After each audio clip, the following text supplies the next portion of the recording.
pas tous égaux. Il faut enlever ça de la tête. On n'est pas tous égaux, mais je sais que avec la fraternité, avec la solidarité, je peux aider l'autre et l'autre peut m'aider. Donc, je crois beaucoup plus à la solidarité, à la fraternité qu'à l'égalité. On n'est pas né égal. On n'est pas né égal. C'est vrai, il y a les droits de l'homme, etc. Mais voilà, imaginez-vous quelqu'un qui est né avec un handicap. Voilà, une personne qui est née aveugle. Moi, je suis née avec mes yeux, je vois, la personne ne voit pas. On n'est pas égal. Il faut trouver d'autres moyens pour compenser, voilà, l'handicap de l'autre personne. Donc, on n'est pas tous nés égaux. C'est pas vrai. Moi, je ne le crois pas. Si on vous dit qu'il y a dit ça, c'est Magdala qui a dit ça, on n'est pas tous nés égaux. Mais je crois dans la fraternité, dans la solidarité. Je peux aider l'autre, l'autre peut m'aider aussi. Et puis, on avance ensemble.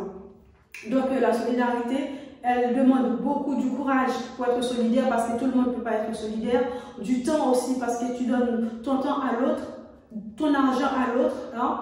Parfois aussi, c'est changer votre mode de vie. Par exemple, tu as une maison et tu marches dans la rue.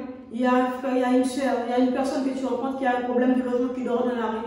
Pendant ce temps, tu sais que tu as une pièce, une chambre chez toi vide pour aller vers cette personne, pour proposer cette personne.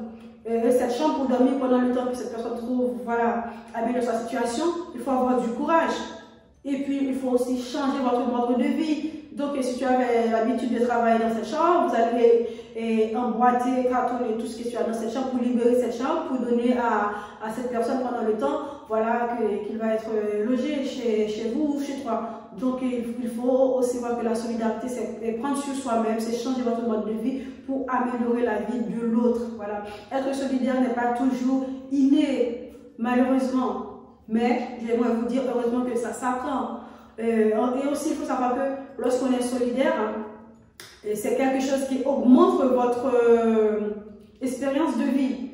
Voilà, donc d'après les études scientifiques, les personnes solidaires ont une augmentation de 20% plus que ceux qui ne sont pas solidaires. Donc l'espérance de vie augmente parce que tu es une personne qui est solidaire, qui aime donner aux autres, qui sourit.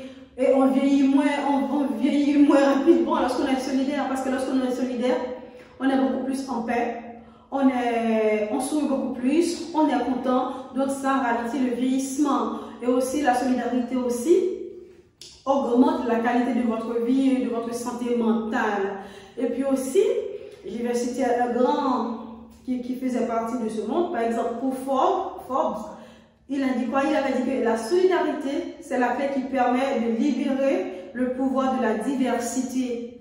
Je trouve cette phrase tellement belle, je vais la répéter. La solidarité, c'est la clé qui permet de libérer le pouvoir de la diversité. C'est vrai, on a chacun notre culture, notre façon de faire les choses, etc. Mais lorsqu'on est solidaire, lorsqu'on partage de l'empathie, on accepte l'autre comme il est et l'autre nous accepte comme on est et ensemble on avance. Chacun apporte voilà, son pierre pour faire l'édifice. C'est beaucoup plus joli.